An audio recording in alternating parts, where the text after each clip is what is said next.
नमस्कार ताईनो. तुम्ही म्हणला जसं सुतक असलं तरी देवाला काय नसतं, देवपूजा ती तुम्ही करा, लक्ष्मी पूजा करा. पण तसं काय नाही. कसं आहे, आमचं सुतक जे आहे ते निघून गेलेले आहे आणि ती ज्या महालक्ष्मी आहेत त्या आत्याच्या होत्या. त्या आत्याच्या असल्यामुळं आम्हाला ती सुतकातल्या जे विसर्जन करावं लागते ते आम्ही विसर्जन पण केलेलं आहे. पण जी नवीन गौरी आणायची असते ती माझ्या माहेराकडून ती मला द्यायची असते आणि ती काय आमच्या वडिलांना द्यायच्या नाहीत. त्यात पण काय तर द्यायचं का नाही द्यायचं, ती शुभ अशुभ ती अशा गावाकडच्या परंपरा आहेत. ती ज्याची त्यालाच माहीत असतं. मग ती मला पण माहीत नव्हतं. पण ते ज्यावेळेस आमच्या वडिलांनी मला सांगितलं, मग नंतर मग पाहुण्यांपैकी कुणी पण मला मामाने आत्याने दिल्या तरी पण चालते. हा विषय ही असा झाला. त्यामुळं मला ह्या वर्षी काय गौरी नाही त्यामुळं मी काही गौरीचं साजरा करत नाही. गणपती आणल्या, गणपतीची व्यवस्थित पूजा ती मी करते, ती चालू. पण मला वाईट कशाचं वाटतंय माहीत आहे का, गौरी होत्या त्यावेळेस जी तयारी असती बायकांची लोडबोड, त्यामध्ये आपण जे गौरीला खायला मग शंकरपाळी, लाडू, करंजा, चकली, चिवडा एवढं मी पण सगळं करत होती. एकटीची धावपळ मला ती दिवस आठवलं ना, मग मला वाईट वाटलं. मला वाटलं मी पण काहीतरी असं केलं असतं. आता जर आत्या असत्या, मामा असतं, मला आत्यानं सांगितलं असतं असं कर तसं कर म्हणून. मामानं मला सजावं जी छत असतो महालक्ष्मीला ते टाकताना जी मदत केलेली ती सगळं झालं. त्यातनं पण मला आमच्या मामाच्या नातीची आठवण झाली. कुटुंबाला खरं माणसाची गरज आहे. सगळी एकत्र असली तर कुटुंब पूर्ण होतं. पण आता येऊन जाऊन काय झालंय, मी तायन ह्याने असतो घरामध्ये, घर आहे मोठंसं, पण काय उपयोग नाही हो. घरात येऊन जाऊन आम्ही तिघं, त्यातनं पण ह्याने कामाला जाते तर पोरगी खेळायला जाते. त्यावेळेस मला नको वाटतं. मग एकटं माणसाला कसं खायला घर उठतं तुम्हाला तर माहीतच आहे. काय करता हो, ती दोघं असती तर मला आज किती आधार झाला असता, किती मोठा आधार. खरं जुनं ती सोनं असतं. मला एवढं त्यांची आठवण येते. कसं आहे, जुनी माणसं असली की चांगला सल्ला देते ती, असं करू नको, त्यात वाईटपणा आहे, असं कर, चांगलं असतं, भल्याचा सल्ला. आणि खरीच ती बरं का माता माऊली खरंच माझ्यासाठी एवढी भारी होती. मला खरं मला आई नाही, पण मला असं वाटत सुद्धा नव्हतं मी इथं आल्यावर मला आई नाही. खरंच आत्या लय चांगल्या होत्या. मी काय स्वयंपाक जरी करायला बसली, व्यवस्थित भाकरी ते नाही करायला लागली, लगेच ह्यानी म्हणते अगं आमची काकी अशी अशी करत होती, किती भारी करत होती, किती जणांचा स्वयंपाक करत होती. आणि आत्यानं पहिलं केलेलं कष्ट एवढं आहे बरं का, मला सांगत होत्या. आणि पहिलं कसं असं एवढ्या सुविधा नव्हत्या ज्या आपण म्हणतो आता मिक्सरवर वाटायचं, ती एवढं काय सुद्धा नव्हतं.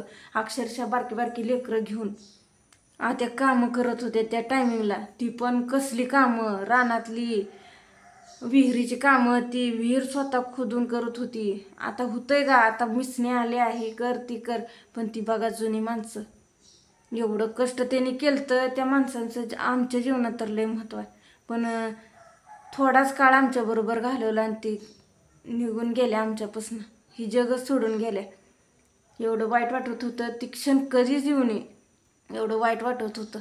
ह्यांना पण लय आठवण येते. एखाद्या दिवशी आठवण आली की त्यांना पण अश्रू अनावर होत नाही तर मग रडते. तर मला म्हणतात अगं काकी असती तर किती भारी झालं असतं.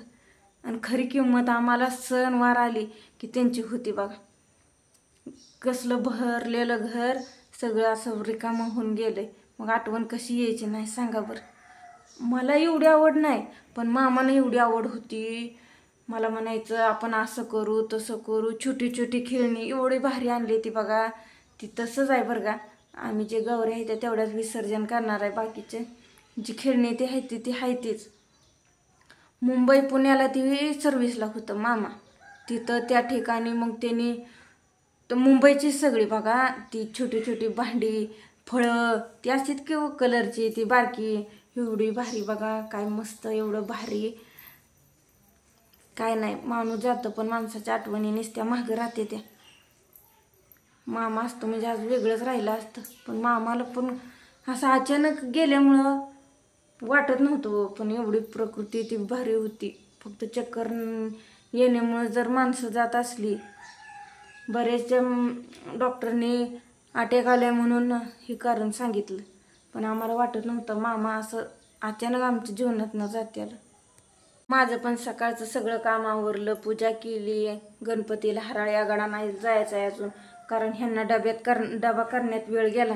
ह्यांनी गेलं कामाला. घरी कालच होतं तर मला म्हणलं मला काही घरी थांबू वाटत नाही, माझी मी जातो. पण काल बॉक्स भरणी नव्हती त्यामुळं ती घरी होतं.